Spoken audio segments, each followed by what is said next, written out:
दोस्तों अगर ये 9 पॉइंट्स आपने देख ली तो पावर लिफ्टिंग के बारे में सारी जानकारियाँ आपको मिल जाएंगी। तो हेलो दोस्तों, मैं हूँ फिल्टन और स्वागत है आप सभी को फिर से एक बार मेरे चैनल पर। तो सबसे पहले हम जानेंगे टाइप्स ऑफ एक्सरसाइजेस, जिस पे हम जानेंगे कि पावर लिफ्टिंग में आखिर कितने सारे एक्सरसाइजेस होते हैं और क्या क्या एक्सरसाइजेस होते हैं। फिर हम जानेंगे minimum weight to qualify in national, मतलब अगर आप नेशनल में क्वालिफाई करना चाहते हो तो आपको मिनिमम कितना वज़न उठाना होगा। फिर आता है टोटल नंबर ऑफ रेप्स, मतलब सारे एक्सरसाइज आपको कितने रेपिटेशंस करने होंगे। उसके बाद नेसेसरी प्रिकॉशंस, मतलब एक्सरसाइज के दौरान आपको कहीं चोट ना आ जाए उसके लिए नेसेसरी प्रिकॉशंस क्या क्या लेने होंगे। नेक्स्ट आता है रजिस्ट्रेशन, मतलब आपको इस कंपटीशन में पार्टिसिपेट करने के लिए या फिर भाग लेने के लिए किसको कांटेक्ट करना होगा, आपको कैसे पता चलेगा कि ये कंपटीशन हो कहाँ रहा है और कैसे हो रहा है। फिर आता है एज कैटेगरी, मतलब आपका मिनिमम और मैक्सिमम एज कितना होना चाहिए इस कंपटीशन में भाग लेने के लिए। उसके बाद आता है बॉडी वेट कैटेगरी, आपका बॉडी वेट मिनिमम कितना होना चाहिए और मैक्सिमम कितना होना चाहिए। फिर 8वें नंबर पर आता है प्राइज डिस्ट्रीब्यूशन, इस पे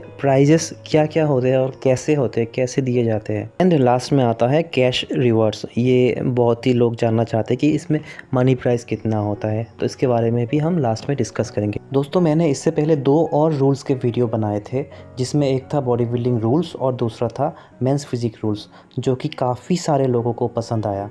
अगर आपने वो वीडियोस नहीं देखे तो प्लीज़ जाके देखिए, वीडियो का लिंक डिस्क्रिप्शन में आपको मिल जाएगा। तो सबसे पहले बात करते हैं टाइप्स ऑफ एक्सरसाइज। दोस्तों पावर लिफ्टिंग में 3 एक्सरसाइज होते हैं। पहले आता है बेंच प्रेस, उसके बाद आता है स्क्वाट और फिर लास्ट में आता है डेडलिफ्ट। और ये सारे तीनों के तीनों एक्सरसाइज आपको सही फॉर्म में करके दिखाना होता है। दूसरे नंबर पे आता है minimum weight to qualify in nationals.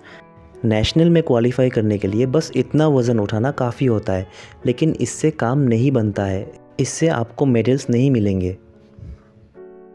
दोस्तों हमारे Indian national power lifting competition में 60 केजी बॉडी वेट कैटेगरी के पार्टिसिपेंट्स लगभग बेंच प्रेस में 180 केजी, स्क्वाट में 300 केजी और डेडलिफ्ट में 270 केजी और कुल मिलाकर टोटल 750 केजीज उठाते हैं। और यहाँ एक और बात मैं आपको क्लियर कर दूँ कि पावर लिफ्टिंग में ये तीनों एक्सरसाइज का जो आप वजन उठाते हो, उन तीनों एक्सरसाइज का वजन एक साथ कैलकुलेट करके जो फाइनल रिजल्ट आता है उसी फाइनल वेट के ऊपर कंपटीशन होता है। तीसरे नंबर पे आता है टोटल नंबर ऑफ रेप्स। दोस्तों रेपिटेशन तो आपको एक ही लगाना है, लेकिन हर एक्सरसाइज में आपको 3 राउंड मिलेंगे और तीनों राउंड में आपको एक बार करके लिफ्ट करना है, मतलब आपको 3 अटेम्प्ट्स मिलते हैं और तीनों अटेम्प्ट्स में से जिस अटेम्प्ट पर आप सबसे ज्यादा वजन उठाते हो उस अटेम्प्ट को फाइनल अटेम्प्ट करार दिया जाता है। दोस्तों नेसेसरी प्रिकॉशंस में ये 5 चीजें आती है, जैसे कि weight lifting costume, belt, wrist wrap, elbow support और नी सपोर्ट।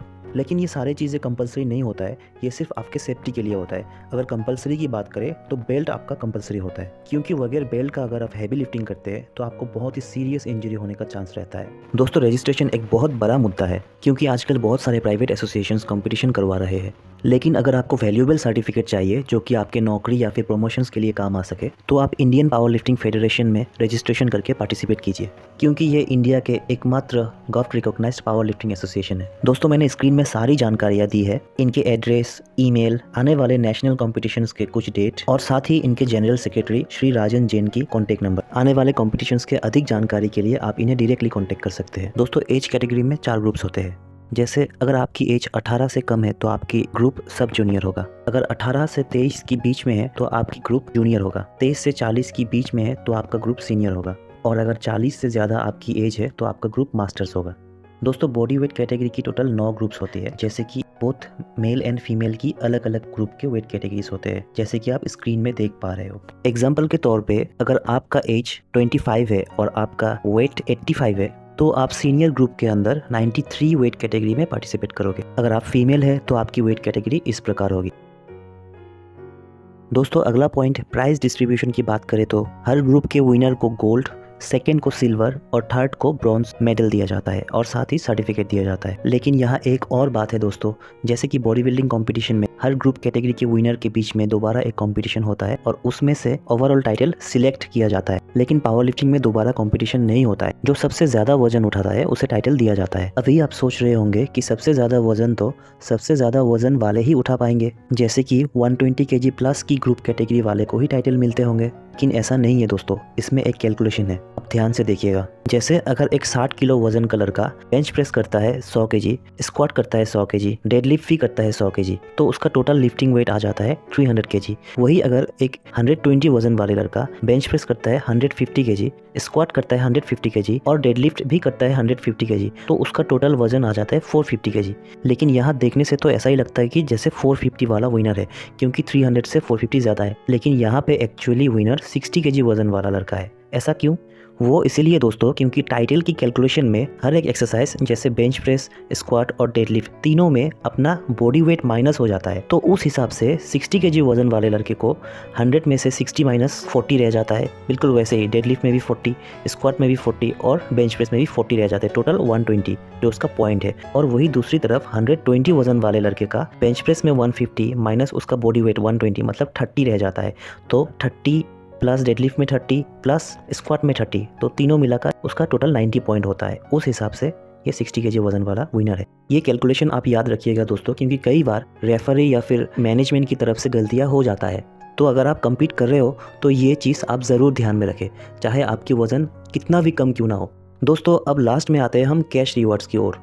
जैसे कि आपको पता है कि हमारे इंडियन फिटनेस इंडस्ट्री का क्या हाल है, ये सिर्फ क्रिकेट और जो गैम्बलिंग वाले स्पोर्ट्स होते हैं उसमें ज़्यादा पैसे खर्च करते हैं। बाकी एथलीट्स को तो हमारे गवर्नमेंट ज़्यादा वैल्यू ही नहीं करते, इन्हें तो हमारी सेक्रीफाइस बिल्कुल भी नज़र नहीं आते। छोड़ो, अब पॉइंट पे आते हैं। कहने को तो ये एक लोहे का खेल है, लेकिन दोस्तों यहाँ पे पैसा प्लास्टिक से भी कम दिया जाता है। जी हाँ, फर्स्ट प्राइज विनर को मतलब जिसे गोल्ड मेडल मिलता है उसे लगभग 10,000 रुपये दिया जाता है। सिल्वर मेडल वाले को लगभग 7,000 और ब्रॉन्ज मेडल वाले को लगभग 5,000 हर ग्रुप कैटेगरी में दिया जाता है। और जिसे टाइटल मिलता है उसे अलग से एक्स्ट्रा 10 या फिर 15,000 के बीच में एक एक्स्ट्रा मनी दिया जाता है।